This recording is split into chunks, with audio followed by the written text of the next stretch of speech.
قرآن مجید میں اللہ تعالیٰ نے بارش کا بہت زیادہ تذکرہ کیا ہے، بہت زیادہ، کیونکہ یہ اللہ کی رحمت کی اتنی بڑی دلیل ہے کہ انسان کھلی آنکھوں ایک چیز دیکھ رہا ہے اور پھر بھی وہ اللہ کی طرف متوجہ نہ ہو، تو یہ بہت بڑی بدبختی کی بات ہے۔ اللہ تعالیٰ نے دنیا میں جو کافر لوگ ہیں، کافر جو اللہ کو نہیں مانتے یا اللہ کو مانتے ہیں مگر ایسے نہیں مانتے جیسے ماننا چاہیے، جیسے کہ لبرل مسلمان، میں جس کے پیچھے پڑھتا ہوں تو ہاتھ دھو کے پڑھتا ہوں، عاملوں کے پیچھے پڑھا تھا تو ان کو گھر تک پہنچا کے آیا تھا، پھر بعض لوگوں کے پیچھے پڑھا تو وہ آخر تک چیلنج کر کے فائلیں لپیٹ کے رکھ دیں کہ بھئی یہ آخری میرا بیان ہے، یہ چیلنج ہے، تو اس کے بعد اب جو بھی بات ہوگی تو پہلے یعنی آمنے سامنے ہوگی بس۔ تو اتنی بڑی بات کر دی، اب کیا رہ گیا کرنے کے لیے؟ آمنے سامنے ہوگی، ریکارڈنگ ہم بھی کریں گے، بس اتنی سی بات ہے، اب نہیں چھیڑ رہا دوبارہ اس موضوع کو۔ تو اسی طرح یہ جو لبرل لوگ ہیں نا، ان کو بھی انشاءاللہ گھر تک پہنچا کے آئیں گے، کیونکہ اسلام کو آج کل نقصان کافر اتنا نہیں پہنچا رہا جتنا یہ لبرل لوگ پہنچا رہے ہیں۔ ان کے دل گناہ کر کر کے سخت ہو چکے ہوتے ہیں۔ فویل للقاسیۃ قلوبہم، اللہ فرماتے ہیں کہ تباہی ہے ان لوگوں کے لیے جن کے دل سخت ہو چکے ہوں، پتھر دل۔ یہ اللہ کی دی ہوئی نعمتوں سے بھرپور طریقے سے لطف اندوز ہوتے ہیں، بلکہ اللہ کو ماننے والے اتنا لطف اندوز نہیں ہوتے، یہ تو ان کا تو مقصد ہی زندگی کا لطف اندوزی ہے۔ یہ بارش میں ہم سے زیادہ انجوائے کرتے ہیں، کیونکہ ان کے لیے کپڑوں کی قید بھی نہیں ہے۔ بھائی ہم تو بارش میں نہائیں گے تو کپڑے ضروری ہیں نا، ان لوگوں کے لیے بارش میں نہانے کے لیے کپڑے ضروری نہیں ہیں، تو یہ تو زیادہ انجوائے کرتے ہیں۔ ہم اللہ کی دی ہوئی نعمت انگور کو انگور کے طور پہ تو استعمال کر سکتے ہیں، یا نچوڑ کے اس کا جوس پی لیا، لیکن یہ انگور کو کئی طریقوں سے استعمال کرتے ہیں، یا اس کو شراب بنا کے بھی استعمال کر لیتے ہیں۔ تو زیادہ مزے کس کے ہوئے؟ بولے نا بھائی، لبرل لوگوں کے ہوئے نا، فواد چودھری ٹائپ کے جو لبرل لوگ ہیں ان کی بات کر رہا ہوں۔ وہ اتنی پیتے ہوں گے شراب، لیکن اتنا برا بھی نہیں سمجھتے، اگر کوئی پی لے تو کیا جا رہا ہے اس میں، اتنی پیے کہ بہکے نہیں۔ وہ شاعر کا شعر یاد آ رہا ہے، جو ذرا سی پی کے بہک گیا اسے میں گدھے سے نہیں۔ کیا پیاری اردو زبان، کیا خوبصورت زبان ہے یار، اس کی شاعری میں کیسی جان ہے۔ جو ذرا سی پی کے بہک گیا اسے میں کدے سے نکال دو، یہاں اہل ظرف کا کام ہے، یہاں تنگ نظر کا گزر نہیں۔ تو یہ جو لبرل لوگ ہیں یہ کہتے ہیں کہ تھوڑی بہت پینے سے انسان بہکتا نہیں ہے، اس سے کچھ بھی نہیں ہوتا۔ اور پھر ان میں جو زیادہ لبرلزم میں گئے ہوئے ہیں، زیادہ ترقی یافتہ ہیں، تو وہ کہتے ہیں کہ اگر بہک بھی گیا تو کیا ہے، جس بیچارے نے کبھی شراب نہ پی ہو وہ تو ذرا سی پی کے بہک جائے گا نا کیا خیال ہے؟ وہ تو تمباکو زبان پہ رکھ کے بہک جائے گا۔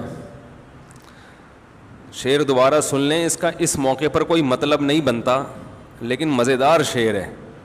جو ذرا سی پی کے بہک گیا اسے میں کدے سے، بولیں بھائی، میں کدہ شراب خانے کو کہتے ہیں نا، میں شراب کو، میں کدہ جہاں شراب پی جاتی۔ تو شرابیوں کے بھی نا اپنے نخرے ہوتے ہیں، انہوں نے اس بری چیز پہ اتنی اچھے لیبل لگائے ہوئے ہیں کہ اب مجھے بتاؤ، جو تھوڑی سی پی کے بہکتا ہے اس کا مطلب وہ شراب کا عادی نہیں ہے، وہ نیک آدمی ہوا نا، اور جو ذرا سی پی کے بہک جائے اس کا مطلب باپ دادا شراب پیتے آئے ہیں اس کے، تو یہ تو اور برا ہو گیا. لیکن وہی بات ہے، لفاظی کا دور ہے. یار میرے آواز مجھے نہیں سمجھ میں آ رہی ہے، لوگوں کو کہاں سمجھ میں آئے گی؟ ہے اتنی گونج رہی ہے آواز. تو جو ذرا سی پی کے بہک جائے وہ تو برا آدمی ہے، سوری اچھا آدمی ہے، کہ اس کا مطلب ہے وہ پینے کا عادی نہیں ہے. لیکن آج کا دور ہے نا لفاظی کا، کہ برائی کو اچھائی اور اچھائی کو برائی کر کے پیش کر دو. تو شاعر نے یہی کام کیا ہے کہ جو ذرا سی پی کے بہک جائے وہ تو اہل ظرف ہی نہیں ہے، اس میں تو ظرف ہی نہیں ہے، تو برداشت ہی نہیں ہے اس میں، تو اس کو میں گدھے سے نکال دو. ایسے نیچ گھٹیا لوگوں کا ہمارے میں گدھے میں کام نہیں ہے. ٹھیک ہے صحیح ہے. تو یہی ہیروئنچی بھی پڑھ سکتے ہیں یہ شعر. ہیروئنچی جو خاندانی قسم کے ہیروئنچی ہوتے ہیں نا، تو وہ اگر ہیروئن پہ یہ لگا دیں کہ جو ذرا سا سٹا لگا کے بہک گیا اسے پائپ کے منہ سے نکال دو. برساتی نالا ہوتا ہے نا پائپ جس میں ہیروئنچی بیٹھے ہوتے ہیں، اور وہ یہ بھی کہہ سکتے ہیں یہاں اہل ظرف کا کام ہے، یہاں تنگ نظر کا گزر نہیں. تو خیر یہ تو ایک درمیان میں چٹکلے ہمارے آتے ہی رہتے ہیں. تو میں یہ کر رہا تھا کہ جو لبرل لوگ ہیں وہ اللہ کی نعمتوں کو زیادہ انجوائے کرتے ہیں، کیونکہ وہ تو حلال اور حرام کا فرق بھی نہیں کرتے نا. ان کے لیے خواہش پوری کرنے کے لیے نکاح کا ہونا ضروری نہیں ہے، حلال اور حرام کا فرق وہ نہیں رکھتے. لیکن قرآن میں اللہ کیا فرماتے ہیں؟ فَوَيْلٌ لِّلْقَاسِيَةِ قُلُوبُهُمْ، تباہی ہے ان لوگوں کے لیے جن کے دل سخت ہو چکے ہیں. انہیں دنیا کی ہر چیز سمجھ میں آتی ہے، لیکن اللہ کی جو دن اور رات نعمتیں دیکھ رہے ہیں وہ سمجھ میں ہی نہیں آتی. بارش جب برستی ہے تو کیسی اللہ کی رحمت کہ اللہ انسانوں کو زندہ رکھنے کا انتظام کر رہا ہے. یہ بارش کا جو برسنا ہے نا، یہ جو لبرل لوگ ہیں یا کافر لوگ ہیں تو ہر چیز کو اتفاقی کہتے رہتے ہیں نا، اتفاقی اتفاقی اتفاقی اتفاقی ہے، نیچرل ہے نیچرل ہے. ارے بھائی کیا نیچر نے خود اپنے آپ کو بنا لیا ہے؟ نیچر میں اتنی عقل ہے کہ کس وقت کیا ہونا چاہیے اور وہ اسی حساب سے ہوتی چلی جا رہی ہے.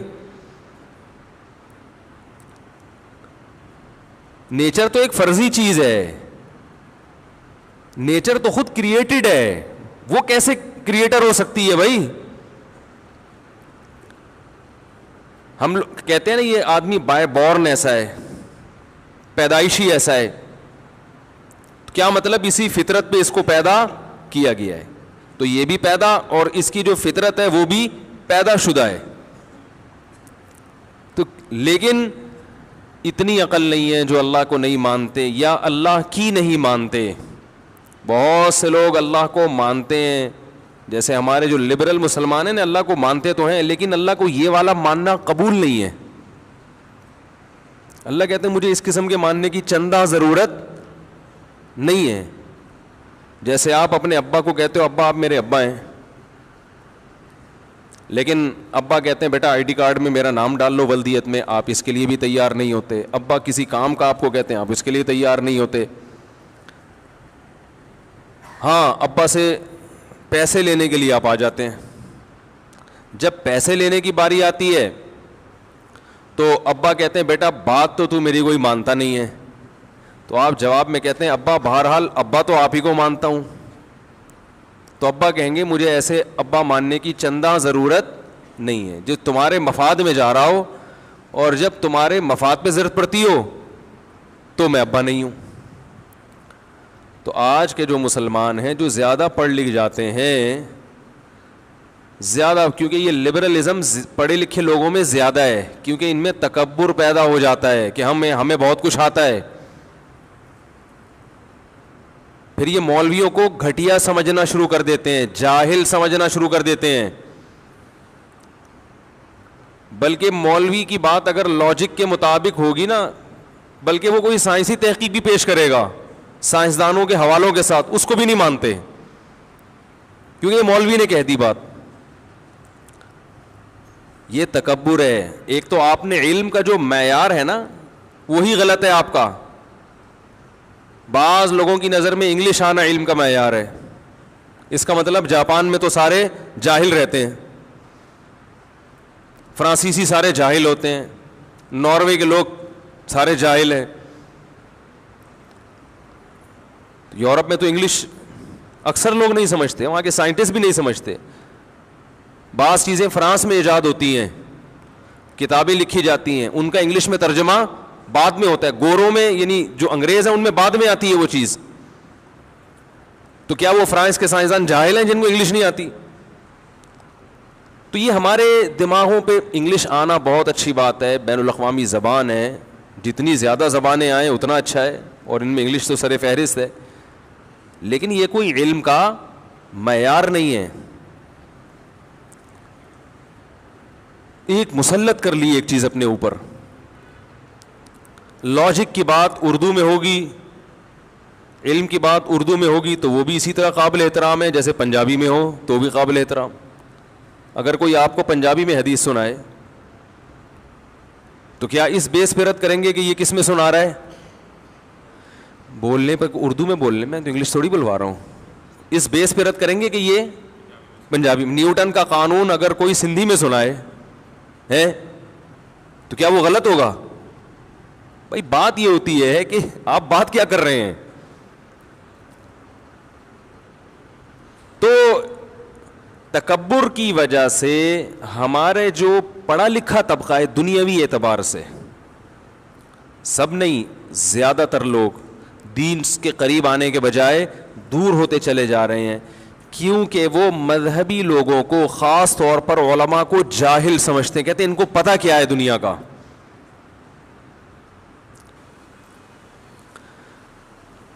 تو جب بھی اللہ کی کسی نعمت کو دیکھا کرو میرے بھائی، اللہ سے یہ دعا مانگا کرو، اے اللہ اس نعمت کے شکر کی توفیق دے دے، اس نعمت کے شکر کی توفیق دے دے. اور شکر کیا ہے نعمت کا؟ اللہ کی نافرمانی کے تصور سے بھی شرم آنے لگے. ہمارے حضرت فرمایا کرتے تھے کہ جب تک دل ایسا نہ بن جائے کہ گناہ کے تصور سے شرم آنا شروع ہو جائے اس وقت تک وہ دل نہیں ہے.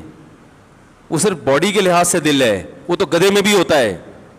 وہ دل جس میں احساسات ہوں، جذبات ہوں. وجاء بقلب سلیم، قرآن کریم کہتا ہے نا کہ آخرت میں کامیابی اس کو ملے گی وجاء ربہ بقلب سلیم، جو اپنے رب کے پاس ایسا دل لے کر آیا جو دل برائیوں سے پاک تھا. تو پتہ ہی چلا بھائی، ایک تو دل کولیسٹرول سے پاک کرنا جتنا ضروری ہے، برائیوں سے پاک کرنا اس سے بھی زیادہ ضروری ہے. اور یہ دل کی برائی ہے کیا؟ دل میں دنیا کی محبت پیدا ہو جائے، اللہ کی نعمتیں دیکھ کر بھی اللہ سے محبت نہ پیدا ہو، جذبات مر جائیں، احساس مر جائے. دیکھو ایک بات سنو، کوئی آپ پر احسان کرے صبح و شام، پھر وہ آپ کو ایک چھوٹا سا کام کہے، اگر آپ کا دل زندہ ہوگا تو آپ کو اس کام کا انکار کرتے ہوئے شرم آئے گی کہ نہیں آئے گی؟ بولو نا بھائی. اگر آپ کو شرم نہیں آ رہی، آپ نے کام تو کر دیا، اس کی نافرمانی نہیں کی، کام تو کر دیا، آپ نے کہا اتنے احسان کیے ہیں تو چلو یار میں کر لیتا ہوں، کیا جا رہا ہے، تو بھی ٹھیک ہے، لیکن اتنا ٹھیک نہیں ہے. ہونا یہ چاہیے کہ آپ کو انکار کرتے ہوئے شرم آ رہی ہو، یہ کیفیت پیدا ہو جائے. تو علماء کہتے ہیں، بزرگان دین کہتے ہیں کہ صرف اتنا کافی نہیں ہے کہ آپ گناہ چھوڑ دیں، زنا چھوڑ دیں، شراب چھوڑ دیں، نماز قضا کرنا چھوڑ دیں، والدین کو ستانا چھوڑ دیں، رشوت کھانا چھوڑ دیں، بد نظری چھوڑ دیں، انٹرنیٹ پر بیہودہ فلمیں، فحش چیزیں، ویب سائٹیں دیکھنا چھوڑ دیں، لڑکیوں سے حرام لذتیں حاصل کرنا چھوڑ دیں. صرف اتنا کافی نہیں ہے، بلکہ صحیح دل اس شخص کا ہوتا ہے کہ اسے جب پتہ چل جائے کہ بھائی اللہ نے اس چیز کو غلط قرار دیا ہے تو اسے وہ کام کرتے ہوئے شرم آئے. کرتے ہوئے نہیں، تصور، کیونکہ کرتے ہوئے تو کرنا تو شروع کر دیا اس نے، تصور سے شرم آئے، بھائی کیسے کر لیتے ہو؟ یوسف علیہ الصلاۃ والسلام کو جب عزیز مصر کی بیوی نے بند کمرے میں زنا کی دعوت دی، جوان ہے، جوان خوبصورت، اور بادشاہ کی بیوی بھی کوئی کم خوبصورت نہیں ہوگی، اور مصر کا حسن تو ویسے ہی مشہور ہے، مصر میں تھی، کوئی روک ٹوک نہیں ہے، نہ بدنامی کا خطرہ۔ عورت جب خود دعوت دے رہی ہو تو منع کرنے میں بدنامی کا خطرہ ہوتا ہے، کیونکہ اس طرح کی عورتیں الٹا بلی کس پہ ڈال دیتی ہیں؟ مرد پہ ڈال دیتی ہیں، بدنام کر دیتی ہیں، اور لوگ اس قسم کی باتوں میں عورت کی بات کو شوق سے سنتے ہیں۔ تو تمام راستے زنا کے آسان ہو چکے ہیں، بدنامی کا ڈر بھی نہیں ہے، بلکہ انکار کرنے میں بدنامی کا ڈر ہے، اور ہوئے بھی، انکار کرنے میں جیل جانے کا خوف ہے، اور چلے بھی گئے۔ لیکن ان سب باتوں کے باوجود کیا کہہ رہے ہیں؟ معاذ اللہ انہ ربی احسن مثوایا، اللہ کی پناہ، وہ میرا رب ہے جس نے مجھے اتنا بہترین ٹھکانہ عطا کیا۔ مجھے تو میرے بھائی کنویں میں ڈال کے چلے گئے تھے، میں تو کوئی پرسان حال نہیں تھا، میرے رب نے مصر کے محلات میں پہنچا دیا، اب میں اس رب کی نافرمانی کیسے کروں؟ تو تصور سے شرم آ رہی ہے نا ان کو۔ حالانکہ یہاں شیطان بہکا سکتا تھا کہ آپ تو مسافر ہیں، آپ پر تو بڑی آزمائشیں آئی ہیں، بھائیوں نے کنویں میں ڈال دیا تھا، تو میں تو ویسے ہی اتنی ٹینشن میں ہوں، باپ سے بچھڑا ہوا، میں ٹینشن ریلیز کرنے کے لیے اگر اس برائی میں وقتی طور پہ پڑ جاؤں تو پھر کیا حرج ہے اس میں؟ شیطان یہ ساری پٹیاں پڑھا دیتا ہے، اور انہی پٹیوں کی وجہ سے انسان گناہ کرتا ہے۔ وہ اللہ کی نعمت کے پہلو کو دیکھ رہے ہیں کہ کنویں میں بہت سے لوگ گرے ہیں، نکلے نہیں ہیں، میرے رب نے مجھے، بولو نا یار کیا ہو گیا، نکالا ہے۔ پھر اب یہ منفی پہلو تو یہ کہ بازاروں میں بکاؤں غلاموں کی طرح، پیغمبر کی اولاد اور بک رہا ہوں کہاں؟ بازاروں میں، یہ نیگیٹو پہلو تھا نا۔ شیطان یہاں بہکاتا ہے، ہم جیسے ہوتے تو شیطان بہکاتا کہ یار ہم تو بازاروں میں بکیں، کوئی ہماری عزت ہے، آج چلو ایک موقع مل رہا ہے تو اپنی ٹینشن تو تھوڑی دور کرو نا، اور وہ بھی انکار کرنے میں کتنی آزمائشیں ہیں۔ لیکن نہیں، بازاروں میں بکنے کا تذکرہ نہیں آ رہا، بلکہ میرے رب نے ایک شخص جو بطور غلام کے بازاروں میں بکا ہے، اس کو ٹھکانہ بادشاہ کے محل میں دے دیا۔ سمجھ رہے ہو؟ اپنی تھنکنگ کو انسان پازیٹیو کرے نا تو ہر نیگیٹو میں پازیٹیوٹی نظر آتی ہے، اور سوچ ہی کم بخت کی غلط ہو تو ہر مثبت چیز میں بھی منفی پہلو۔ اور یہ ہو رہا ہے لوگوں کے ساتھ، کوئی مالی نقصان ہو جائے، ہائے میرے یہ ہو گیا، ہائے میں تو مر گیا، پتہ نہیں میرے ساتھ ہی کیوں ہے۔ میں ان سے کہتا ہوں روٹی کھانے کو مل رہی ہے؟ ہاں مل رہی ہے۔ میں نے کہا بہت سے لوگوں کا ایسا نقصان ہوا روٹی سے بھی گئے، تو آپ پر اللہ کا بڑا فضل ہے، اب ضرورت کی ملے گی تو کولیسٹرول پیدا نہیں ہوگا انشاءاللہ۔ حقیقت ہے۔ ایک صاحب کی ٹانگ ٹوٹ گئی ایکسیڈنٹ میں، پریشان، میں نے کہا بہت سو کی دونوں ٹوٹی ہیں، ایکسیڈنٹ تو بہت سے لوگوں کے ہوئے ہیں، دونوں ٹوٹی ہیں، شکر کرو ایک باقی رکھی۔ تو یہ نہ سوچا کرو ایک ٹانگ ٹوٹ گئی، بولو اللہ نے ایک سلامت رکھی، کم از کم بیساگی سے تو چل سکتا ہوں، اور جس کی دونوں ٹوٹ گئی وہ کیا سوچے گا؟ ہاتھ باقی ہیں، ٹھیک ہے نا، زندگی باقی ہے۔ جو منفی سوچ رکھنے والا آدمی وہ کبھی بھی خوش نہیں رہتا، اور اللہ بھی خوش نہیں ہوتے اس سے۔ رسول اللہ صلی اللہ علیہ وسلم نے فرمایا، اللہ تعالیٰ کا ارشاد ہے، انا عند ظن عبدی بی، کہ بندہ میرے بارے میں جیسا گمان رکھتا ہے میں اس کے ساتھ ویسا ہی معاملہ رکھتا ہوں۔ وہ اگر سمجھتا ہے اللہ میرے ساتھ غلط کر رہا ہے تو پھر تمہارے ساتھ غلط ہی ہوگا، اور اگر تم سمجھتے ہو اللہ میرے ساتھ اچھا کر رہا ہے تو اس غلط میں بھی اچھا ہو جائے گا، اللہ اس میں برکت رکھ دے گا۔ تو یوسف علیہ الصلوۃ والسلام کیا کہہ رہے ہیں کہ میرے رب نے مجھے ایسا ٹھکانہ دے دیا، معاذ اللہ، اللہ کی پناہ، احسن مثوایا، ایسا بہترین ٹھکانہ دیا۔ حالانکہ وہ جھونپڑی میں بھی رہتے تو یہی کہتے، لیکن جو جو نعمتیں ملی ہیں ان کو کیا کر رہے ہیں؟ ہائی لائٹ کر رہے ہیں ان کو۔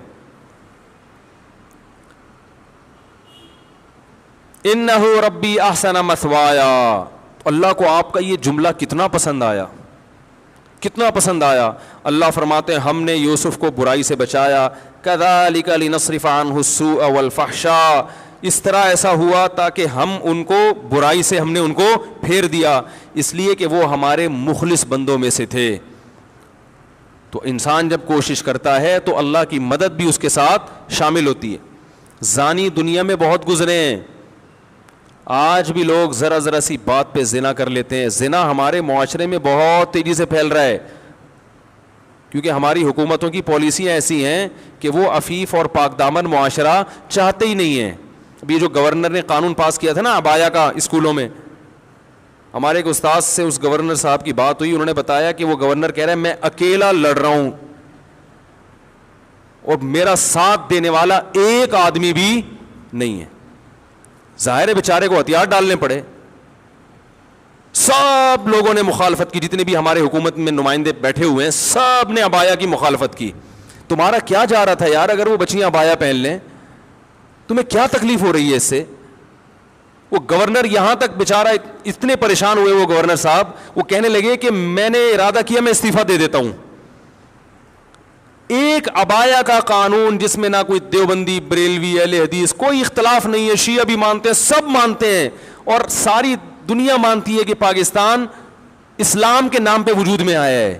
اگر قائد اعظم رحمہ اللہ تعالی اس وقت اسلام کا نام استعمال نہ کرتے پاکستان وجود میں نہ آتا.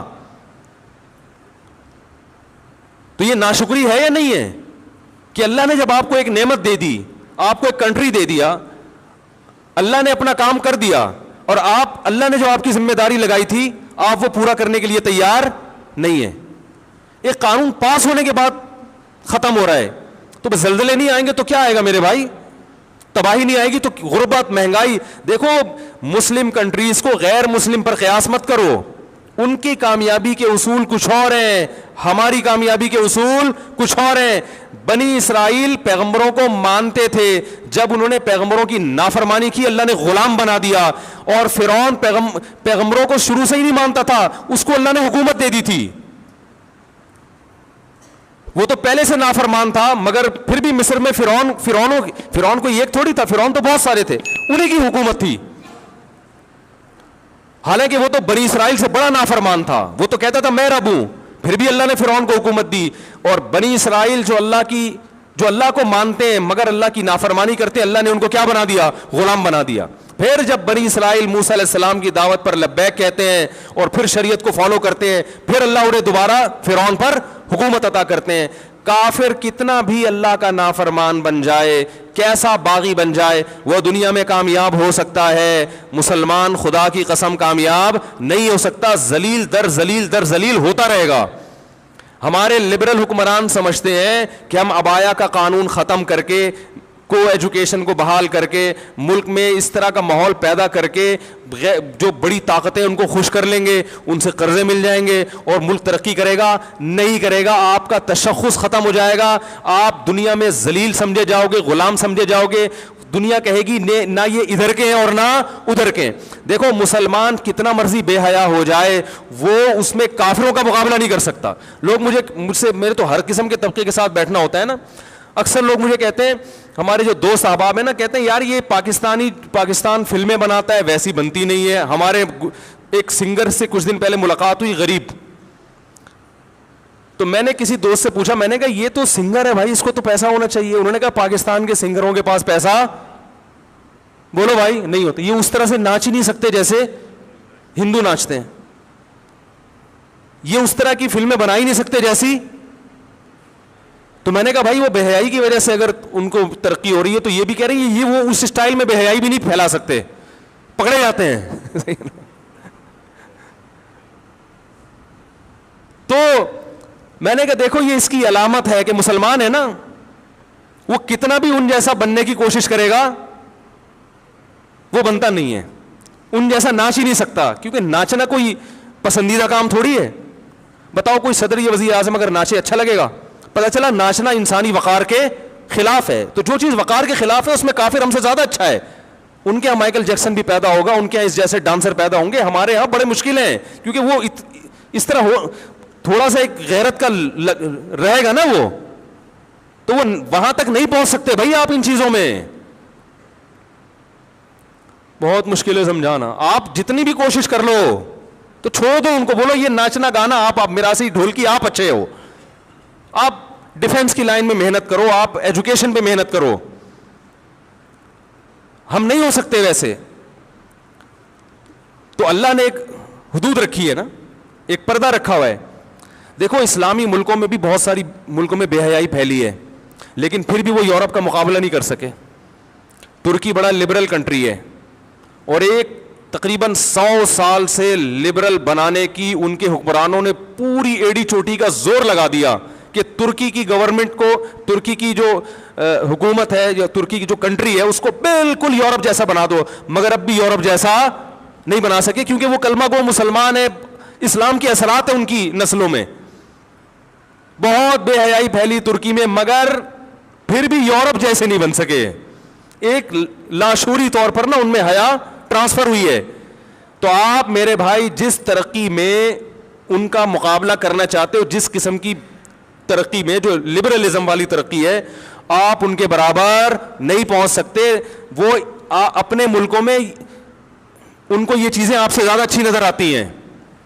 آپ ان جیسے نائٹ کلب نہیں بنا سکتے. تو آپ حیا کو فروغ دو تاکہ وہ کمپیئر کریں کہ یار ہمارے معاشرے میں دیکھو اور ان کے معاشرے میں دیکھو, ہمارے اسکول کی بچیوں کو دیکھو کیسی بے شرم ہوتی ہے, اور مسلمان ملکوں کے اسکول کی بچیوں کو دیکھو اسکارف لے کے بیٹھی ہوئی ہیں.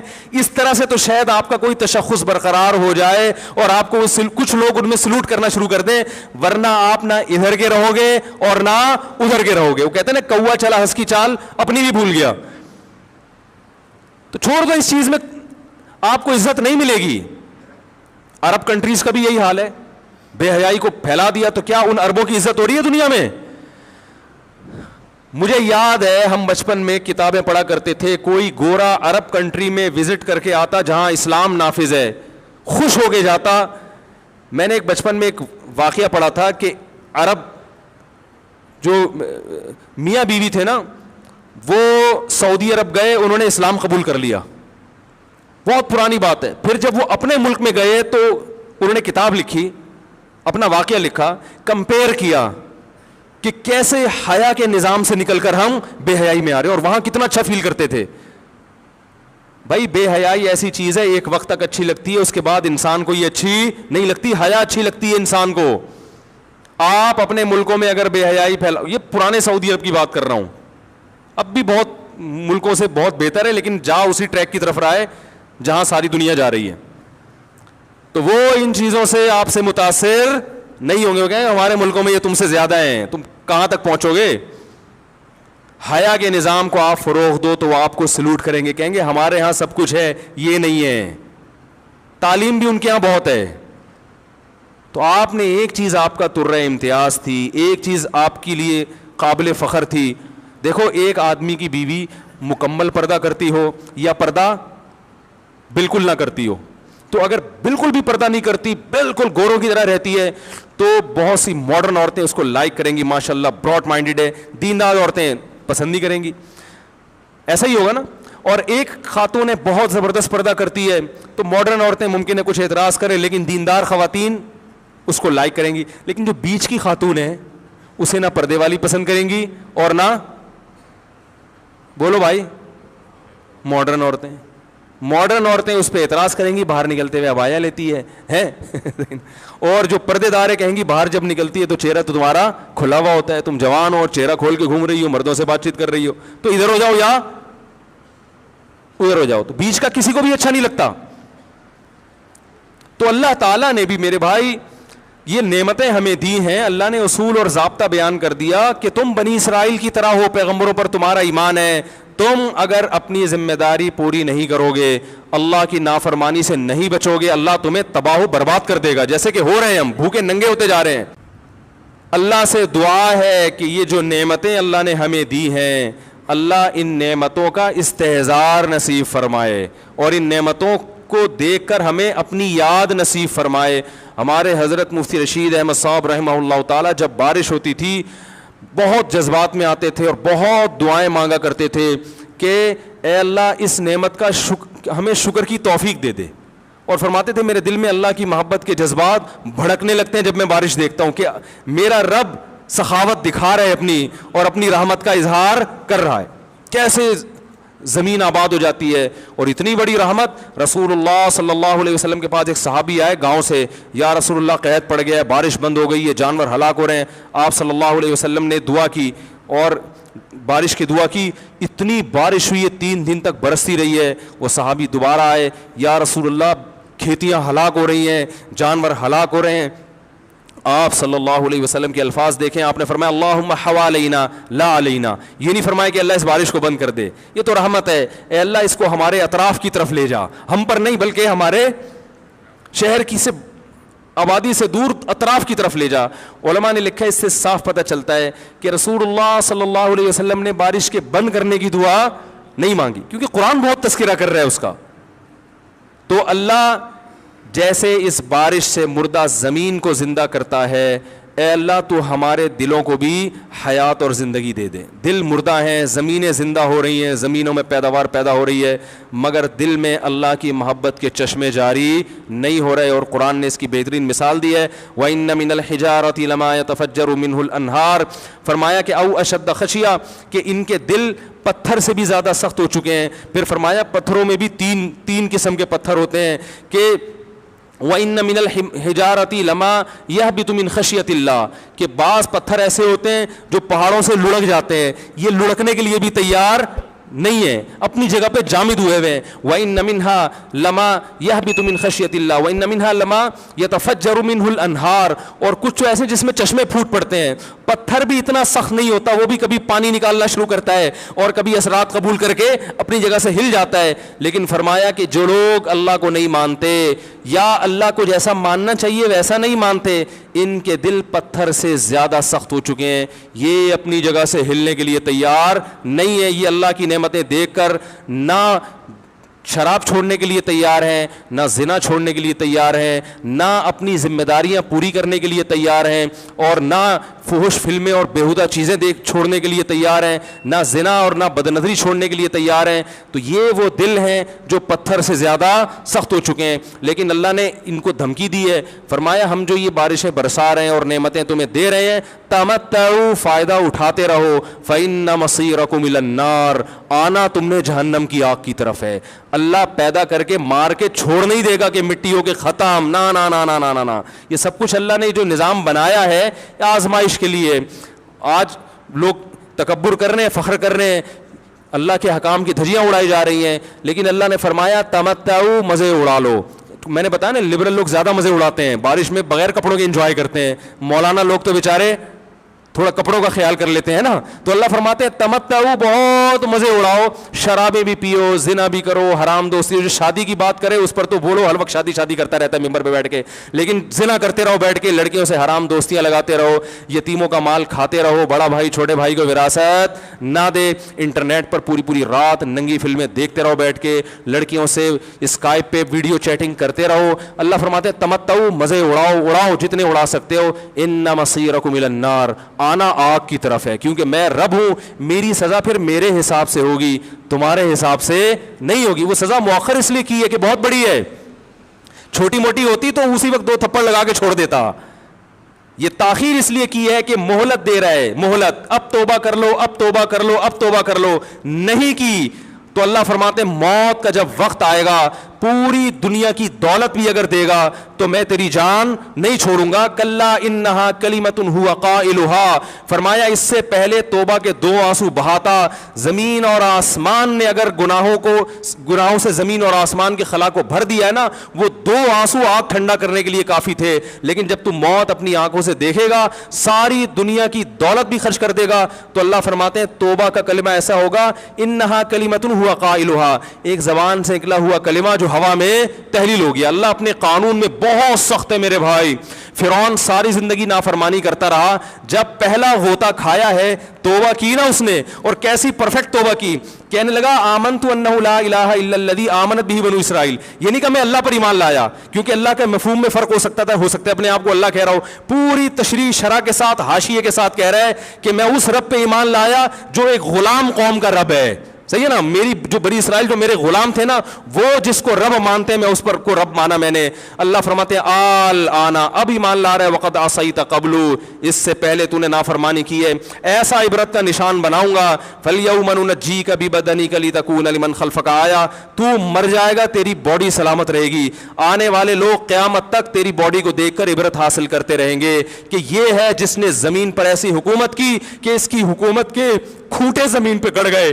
آج کیسا عبرت کا نشان بنا ہوا ہے, کیسا پڑا ہوا ہے, مسالے لگا لگا کے تو اس کو محفوظ رکھا جا رہا ہے. اور اللہ فرماتے ہیں یہ تو اس کی باڈی ہے جو تمہیں نظر آ رہی ہے, اس پر گزر کیا رہی ہے ہم تمہیں بتاتے ہیں. النار, آگ ہے, یعرضون علیہا غدوا وعشیا, جس آگ پر صبح اور شام اس کو جلایا جاتا ہے. وَيَوْمَ تَقُومُ السَّاعَةُ, اور جب قیامت قائم ہوگی, أَدْخِلُوا آلَ فِرْعَوْنَ أَشَدَّ الْعَذَابِ, اللہ فرمائیں گے کہ ہم حکم دیں گے فرشتوں کو کہ فرعون کو اس سے سخت عذاب میں ڈال دو. آپ کو فرعون لیٹا ہوا نظر آ رہا ہے, قرآن کہہ رہا ہے لیٹا ہوا نہیں ہے, وہ صبح اور شام آگ میں جلایا جا رہا ہے. اس کو ہزاروں سال گزر گئے, صبح بھی آگ میں جلتا ہے, شام کو بھی آگ میں جلتا ہے. اور فرمایا ابھی قیامت آنے دو, جہنم میں ہمیشہ کے لیے داخل کروں گا جو اس سے بھی زیادہ سخت ہے. وَإِذْ يَتَحَاجُّونَ فِي النَّارِ, اور فرمایا جہنم میں جانے کے بعد کیا ہوگا, آپس میں ان کے مکالمے کو اللہ نے ذکر کیا ہے کہ جو فرعون کے ماتحت تھے وہ فرعون سے کہیں گے تیری اطاعت اور فرما برداری میں, تیری حکومت کی وجہ سے ہم نے موسیٰ کی بات نہیں مانی,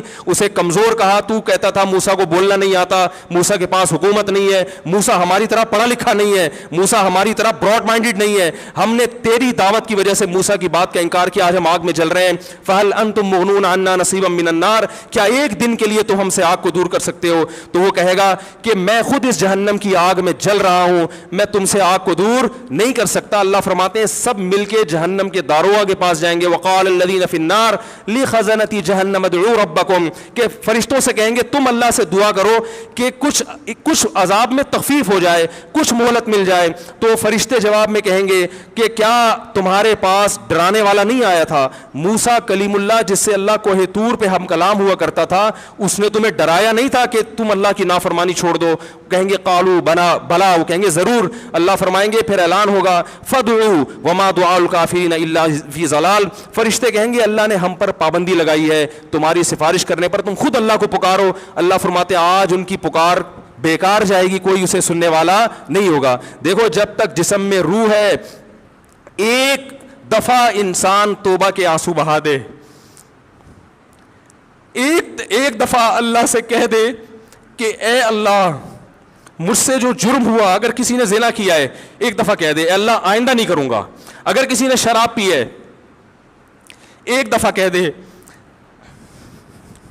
کہ اے اللہ آئندہ نہیں پیوں گا. اگر کسی نے اپنے والدین کو ستایا ہے ایک دفعہ کہہ دے اے اللہ آئندہ نہیں ستاؤں گا. اگر کسی نے وراثت کھائی ہے ایک دفعہ کہہ دے اللہ حق واپس کروں گا, آئندہ کسی کا حق نہیں دباؤں گا. اگر کسی نے انٹرنیٹ پر بیہودہ فحش فلمیں دیکھی ہیں ایک دفعہ کہہ دے اللہ دیکھ چکا آئندہ بولو بھائی نہیں دیکھوں گا. اللہ فرماتے ہیں اس کے کہنے میں تاخیر ہو سکتی ہے. وَمَن يَعْمَلْ سُوءًا أَوْ يَظْلِمْ نَفْسَهُ ثُمَّ يَسْتَغْفِرِ اللَّهَ یجد اللہ غفور الرحیم, کہ ایسا ہی بڑا سے بڑا جرم کر لے, اس کے بعد جب اللہ سے توبہ کرے گا بشرطے کہ روح جسم کے اندر موجود ہو, اللہ فرماتے ہیں یجد اللہ غفور الرحیم, اللہ صرف گناہ کو معاف نہیں کرے گا بلکہ یہ اللہ کو غفور اور رحیم پائے گا. غفور بھی پائے گا, پانے کا مطلب ہے محسوس کرے گا کہ اللہ نے اس کے جرم کو معاف کر دیا ہے, اور رحیم بھی پائے گا کہ مزید رحمتیں بھی کر رہا ہے. یہ اس وقت تک اللہ کی طرف سے بھائی پیکیج ہے جب تک روح جسم کے اندر موجود ہے, کیونکہ غیب کا معاملہ ہے. جب اس روح اور جسم کا رشتہ کمزور ہو گیا ایڑیاں رگڑتے رہو گے لیکن اللہ توبہ قبول کرنے کے لیے تیار نہیں ہوگا. اللہ سے دعا ہے کہ اللہ ہمیں اس وقت کے آنے سے پہلے سدھرنے کی توفیق عطا فرمائے, اور اس بے حیائی کا جو طوفان ہمارے معاشرے میں پھیلا ہوا ہے اللہ اس بے حیائی کے طوفان سے ہمیں بھی اور اپنے اہل و عیال اور اپنی اولادوں کو بھی بچنے کی توفیق عطا فرمائے. سبحانک اللہم و بحمدک نشہد ان لا الہ الا انت نستغفرک و نتوب الیک.